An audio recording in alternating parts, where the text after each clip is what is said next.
Welcome to the Idaho Business Podcast, where we talk with local entrepreneurs, share motivation, network with one another, and pick up a tip or two on how not to burn your business to the ground. I'm your host, Spencer Ward. All right, everyone, welcome back to another episode. Just welcome. As always, we're sponsored by Health West, great medical group. Give them a try, closest to you. See what they can do for you and your family. Also sponsored by New Clean Commercial Cleaning, my company, servicing you from anywhere from Twin Falls all the way to Rexburg currently for your janitorial, your carpet cleaning, all your cleaning needs. Just look our direction. All right, let's get into it. Most business owners think growth looks like this. We're busy, so we need to hire. Am I correct? I think so. Or, and this is a tangent that I won't get off on today, we're busy, but we're going to keep doing everything ourselves, and we'll never grow either. But we're so controlling that we have to do everything ourselves. We're not going to talk about that subject today, but we're going to talk about those people that actually want to grow their company and actually want to scale. So we're busy, we need to hire, and it sounds responsible. Okay? But a lot of the time, it's the exact reason your margins stay tight. Let me give you a simple example. Say you're doing $150,000 per month in revenue, which for some of us are thinking, wow, that would be great if I could do that. Other people are thinking, well, I do that all the time, no big deal. Or that's nothing. So out of $150,000 per month in revenue, you've got about $7,500 per month in management or admin costs, okay? That means you're running at about $20 or 20x revenue per management dollar. Now, the real question is that good, or are you leaving money on the table? Because there's a metric almost nobody is watching that tells you when to hire, when to wait, and when you're about to break your business, okay? This metric is revenue per management dollar. And this is not new to me, guys. Like, this is something new I've been actually studying about. So I'm interested to learn more and to share this with you, because I stumbled upon this thinking, okay, I'm feeling that exact strain right now. Like we took a risk and hired another manager because we knew we needed it. The manager we had was bursting at the seams with responsibilities, and we needed to do something. So we hired another one. And now we're in that phase of like, okay, now we can handle a lot more work with the current management staff we have. So now we have to continue to grow and to find that work. All right. So in the example, the $150,000 a month, $7,500 a month in salary, that's 20x. So what that means is for every dollar you spend on management each month, your business is producing $20 in revenue. Okay. This includes managers, admin, office staff, anyone not directly producing the product or service. Okay. This does not include if you're a concrete company and someone's smoothing your concrete. This does not include them. It does not include the people doing all that, the work in the field. Okay. It could include maybe your foreman, if they're on salary. It could be and this is also your managers. Okay, managers, admin, office staff. And what it tells you is simple: how much business your current leadership structure can actually support. So this applies to every business, but the numbers look different depending on how your business is built. So that 20x number, that doesn't mean anything to you. Depending on what business you're in, let's dig into this more. Let's look at a few examples, monthly examples here. So if you're running a service business, we already talked about this: $150,000 a month in revenue. Maybe you're $7,500 per month in management. That's 20x. Okay, that's solid. There's room to grow there. Yeah, it's not terrible, but it's not fantastic. So if you're in retail, maybe say you're doing $500,000 a month in revenue, which I'm sure I know some of you out there thinking, well, okay, where are you getting these numbers from? There are retailers that are doing this plus more. 40,000 of that 500,000 per month is in managers plus admin. So that they could be like 12.5x. Okay, lower but expected because physical locations, inventory, more moving parts. If you're running like a SaaS company, a software company, you might be doing $1 million a month in revenue, 20,000 per month in leadership admin, and that could be light. They're doing a 50x, much higher because the software scales without adding people at the same rate. Okay, so it really different industries. This is all different.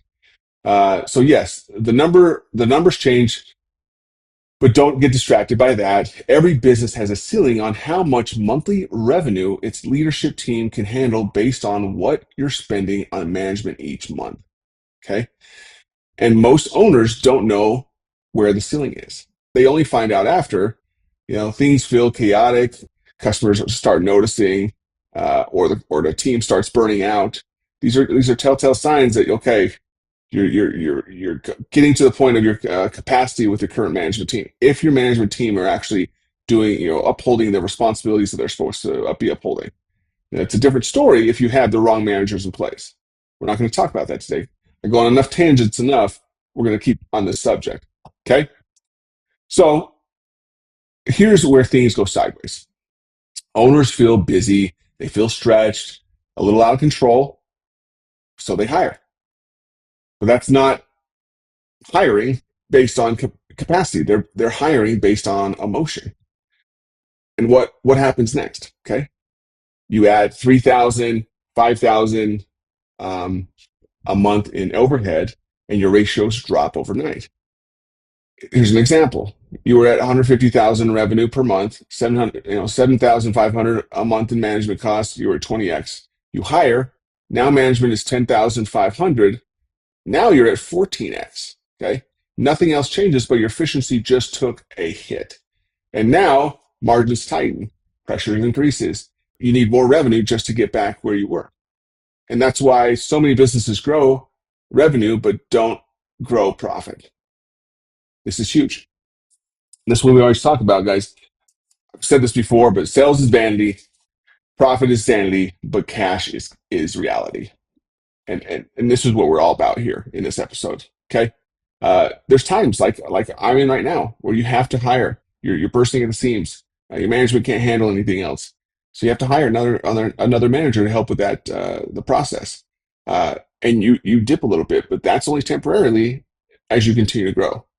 If you stay in that dip, it's not good for you. You got to keep growing so you can bring back the profit percentages that you're used to, or increase those profit percentages until a point you grow to a point again where you're bursting at the seams that you have to hire another manager. Okay.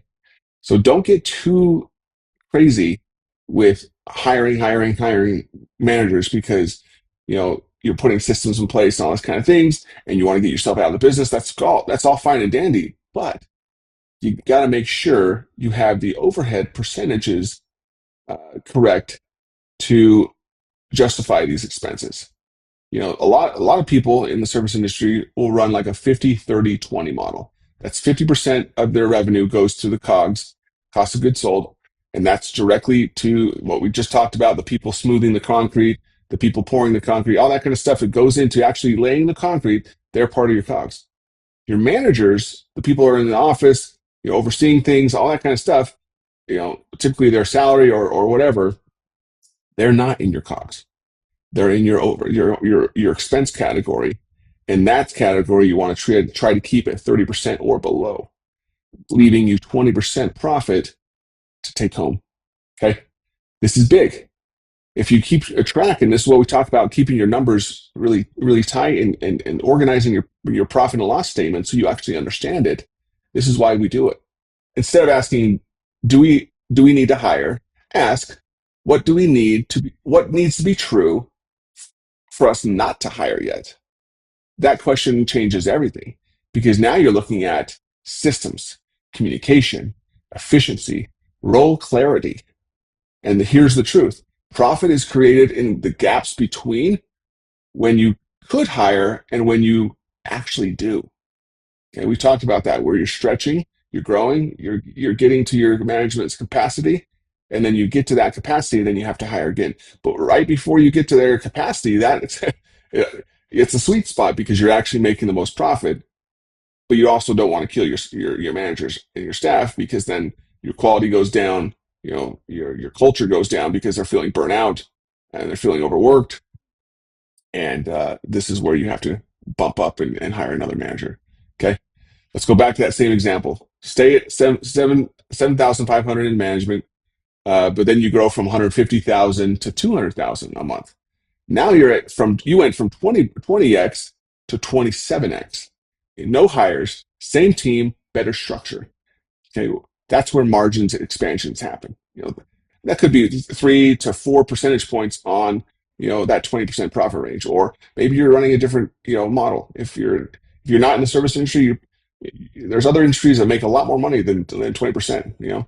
So that's kind of where you're trying to do. You're trying to keep that team in a efficient manner so you can make that money longer until you need to hire another manager. Okay. Um, Now, private equity. We talked a lot about how these guys do it. They do a lot of things right. I still think there's a few things they're doing wrong. Uh, Now, here's where things get interesting. Private equity understands the metric really, really well, and they push it hard. Okay. They'll consolidate roles, delay hiring, stretch management capacity, and financially, it works. But you've probably seen the downside. You've probably seen companies that have been bought by private equity, and you see service quality drops, details get missed, customers feel it. Okay, but because private equity often pushes efficiency to maximize returns, uh, smart operators push efficiency without sacrificing reputation. Okay, that is the difference here. We want to have the best of what private equity does, but you can't sacrifice your reputation for efficiency. How to know if you're pushing too far? This matters. Okay, if your ratio is climbing, but you start seeing slower response times, more mistakes, team is frustrated, customers complaining. Okay, that's not growth. That's over leverage. You've pushed your leadership to capacity, and it's past its limit. And most owners don't realize it until it's already costing them a lot of money and a lot of frustration, because maybe you had a manager quit. Maybe you had something happen there that's just, throwing a wrench in your operations. Okay. So here's how to actually use this. Check this monthly. Is revenue growth without increasing management costs? So again, is your revenue growing without increasing your management costs? Okay, question. If it is, good. You're gaining leverage. Are you feeling in control or stretched? That tells you if you're near the edge. And are we maintaining quality and reputation? That's the real scoreboard. So most people think growth means adding people uh, and equipment, all that kind of stuff. And sometimes you do need people, you do need equipment, but sometimes we get ahead of ourselves and we buy too much and we hire more than we need. But the best operators understand this. You don't build a great business by hiring faster. You build it by learning how long you can go without hiring, without breaking what makes you great. It can also be more than the revenue per management dollar. You need to sink yourself into the numbers. You need to sink yourself into the labor reports, payroll reports, and see where things are going missing. Okay. I think sometimes, if you're having employees clock in and clock out, you have to look at that. Sometimes they'll take advantage. They'll take advantage of, oh, well, this job is, from 9 to 12. I'm just going to clock out about 12:30 though. I'm going to get a little extra hours. There's a lot of that happening too. So you have to watch that kind of stuff. And you have to have those conversations with those employees. Help them realize, hey, don't, like, you're at lunch. You're eating a burrito. You should be clocked in at this point. Like, you have to watch that kind of stuff because that can eat into margins without people realizing it. So you have to be on the top of those things. We just experienced some of those things. We just have to tighten some things up.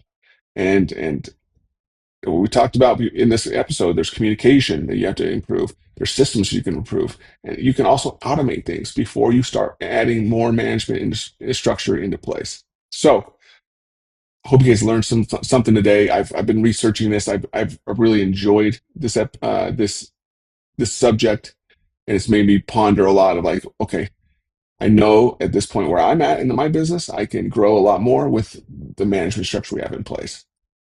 So think about that. Think of what you can do to better your business and put systems in place for your current managers if they don't have real roles or responsibilities besides you saying go do this, go do that. Really organize your company so you actually can push people in their positions to the limits they need to be at before they get overwhelmed and overstressed.